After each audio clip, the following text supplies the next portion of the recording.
Hello বন্ধুরা, আপনাদের সবাইকে স্বাগতম জানাই আপনাদের ইউটিউব চ্যানেল ত্রিপুরা জব এক্সপ্রেসে। বন্ধুরা, আজকের এই ভিডিওতে হেলথ অ্যান্ড ফ্যামিলি ওয়েলফেয়ার ডিপার্টমেন্টের তরফ থেকে যে নতুন একটা নিযুক্তি বের হয়ে এসেছে, নতুন একটা যে জব রিক্রুটমেন্ট বের হয়ে এসেছে, সেই জব রিক্রুটমেন্টের আলোচনা আমি এই ভিডিওতে করব।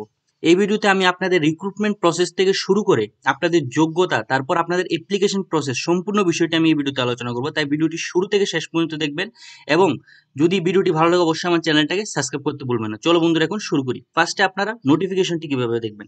নোটিফিকেশনটি দেখার জন্য আপনারা ফার্স্টে নোটিশ বোর্ডে ক্লিক করবেন। ক্লিক করার পর জব অ্যান্ড রিক্রুটমেন্টের মধ্যে ক্লিক করবেন। ক্লিক করার পর আপনারা দেখতে পাচ্ছেন সেকেন্ডে যে নোটিফিকেশনটা দেওয়া হয়েছে এখানে ক্লিক করবেন। ঠিক আছে। তো বন্ধুরা, এখানে আপনারা দেখতে পাচ্ছেন যে ডাইরেক্টরেট অফ হেলথ সার্ভিস থেকে এই নোটিফিকেশনটি বের হয়ে এসেছে, যেখানে নার্স পদে এখানে লোক নিয়োগ করা হচ্ছে। কন্টেকচুয়াল বেসিসে লোক নিয়োগ করা হচ্ছে 11 মাসের জন্য। কোথায় নিয়োগ করা হচ্ছে? মডার্ন সাইকেট্রিক হসপিটাল নরসিংগড়ের মধ্যে লোক নিয়োগ করা হচ্ছে। আবার বলে দিই, মডার্ন সাইকেট্রিক হসপিটাল নরসিংগড়ের মধ্যে এই নিযুক্তিটা হচ্ছে। এখন হচ্ছে কতগুলি পোস্টে নিয়োগ করা হচ্ছে সেটা আমি আপনাদের দেখিয়ে দিই। তো বন্ধুরা, এখানে দেখতে পাচ্ছেন যে এখানে ইউআরদের জন্য একটি পোস্ট দেওয়া হয়েছে এবং এসটিদের জন্য এখানে একটি পোস্ট দেওয়া হয়েছে। মান্থলি স্যালারি আপনারা পেয়ে যাবেন 20,000 টাকা করে, খুবই একটা ভালো একটা স্যালারি। মিনিমাম কোয়ালিফিকেশনের মধ্যে দেওয়া হয়েছে আপনাদের এএনএম থাকলেও আপনারা এখানে অ্যাপ্লাই করতে পারবেন, জিএনএম থাকলেও অ্যাপ্লাই করতে পারবেন, বিএসসি নার্সিং করে থাকলেও আপনারা এখানে অ্যাপ্লাই করতে পারবেন। ঠিক আছে। এজ লিমিটের মধ্যে দেওয়া হয়েছে 40 ইয়ার্স, এখানে 40 বছরের এখানে ম্যাক্সিমাম এজ লিমিট দেওয়া হয়েছে।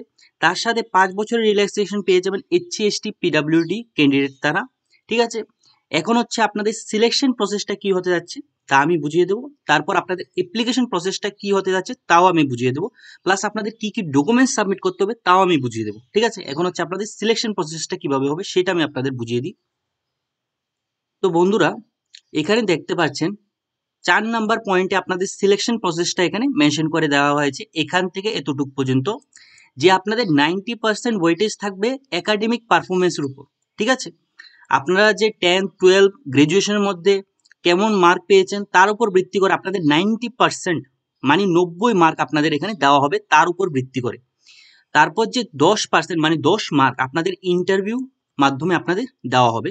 ঠিক আছে। এখানে বলে দেওয়া হয়েছে, লেখা আছে, দেখতে পাচ্ছেন। এখন হচ্ছে আপনাদের ইন্টারভিউ ডেটটা কত তারিখ হতে যাচ্ছে সেটাও এখানে মেনশন করে দেওয়া হয়েছে, সেটাও আমি আপনাদের দেখিয়ে দিই। তো বন্ধুরা, এখানে আপনারা দেখতে পাচ্ছেন এখানে স্পষ্ট লেখা আছে যে an interview for engagement to the following post purely on contractual basis for 11 months। ঠিক আছে। এখানে যে আপনাদের ইন্টারভিউ ডেটটা দেখতে পাচ্ছেন দেওয়া হয়েছে 25/8/2025 থেকে 27/8/2025 এর 10টা।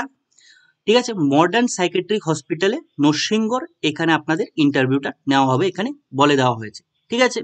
এখন হচ্ছে আপনাদের অ্যাপ্লিকেশন প্রসেস, আপনাদের কি কি ডকুমেন্ট সাবমিট করতে হবে প্লাস আপনাদের অ্যাপ্লিকেশনের ফরম্যাটটা কি হতে যাচ্ছে তাও আমি আপনাদের এখানে আমি দেখিয়ে দিই। তার আগে আমি একটা কথা মেনশন করতে ভুলে গেছি, যে বন্ধুরা এখানে দেখতে পাচ্ছেন আপনারা যে সময় ইন্টারভিউ দিতে যাবেন তখন আপনাদের বলে দেওয়া হচ্ছে আপনাদের যত ধরনের অরিজিনাল ডকুমেন্ট আছে সবগুলি আপনাদের সঙ্গে নিয়ে যেতে। ঠিক আছে।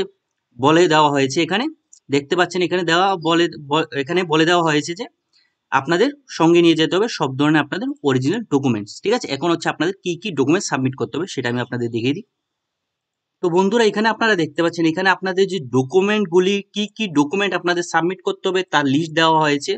দেখতে পাচ্ছেন কোয়ালিফিকেশনের জেরক্স আপনাদের দিতে হবে, রেজিস্ট্রেশন দিতে হবে, তারপর কাস্ট সার্টিফিকেট দিতে হবে, তারপর পিআরটিসি আপনাদের দিতে হবে মানে permanent resident certificate of Tripura দিতে হবে, এইজ প্রুফ আপনাদের দিতে হবে, তারপর ফটো আইডি উইথ অ্যাড্রেস। ঠিক আছে।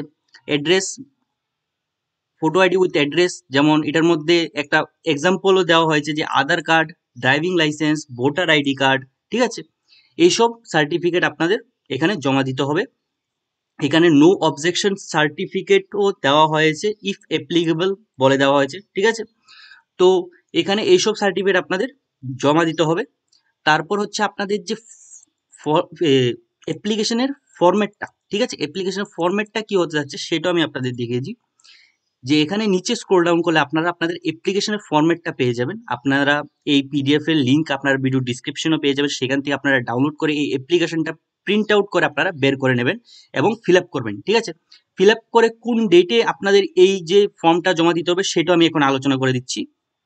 তো বন্ধুরা এখানে আপনারা দেখতে পাচ্ছেন, এখানে বলে দেওয়া হয়েছে যে আপনাদের যে অ্যাপ্লিকেশন ফরম্যাটটা দেওয়া হয়েছে, এই অ্যাপ্লিকেশন ফরম্যাটটা অ্যাপ্লিকেশনটা ফিল আপ করে তার সাথে 2 copy passport size photo plus এখানে আপনাদের যা যা ডকুমেন্টস চাওয়া হয়েছে সেই ডকুমেন্টসের জেরক্স কপি আপনাদের সবগুলি একসাথে করে আপনাদের the office of modern psychiatric hospital নরসিংগড়ের মধ্যে 11/8/2025 থেকে 13/8/2025 মধ্যে আপনাদের সাবমিট করতে হবে।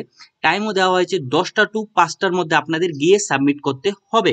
ঠিক আছে, এটা ছিল আপনারা কত তারিখ সাবমিশন করবে আপনাদের অ্যাপ্লিকেশনটা। ঠিক আছে, আর এটি ছিল এই ভিডিওর মানে এই জব নোটিফিকেশনের সম্পূর্ণ গুরুত্বপূর্ণ পয়েন্ট আমি আলোচনা করে দিয়েছি। তারপরেও যদি কোনো ধরনের ডাউট থাকে অবশ্যই কমেন্ট সেকশনে জানাবেন, আর ভিডিওটি যদি ভালো লাগে অবশ্যই আমার চ্যানেলটাকে সাবস্ক্রাইব করবেন।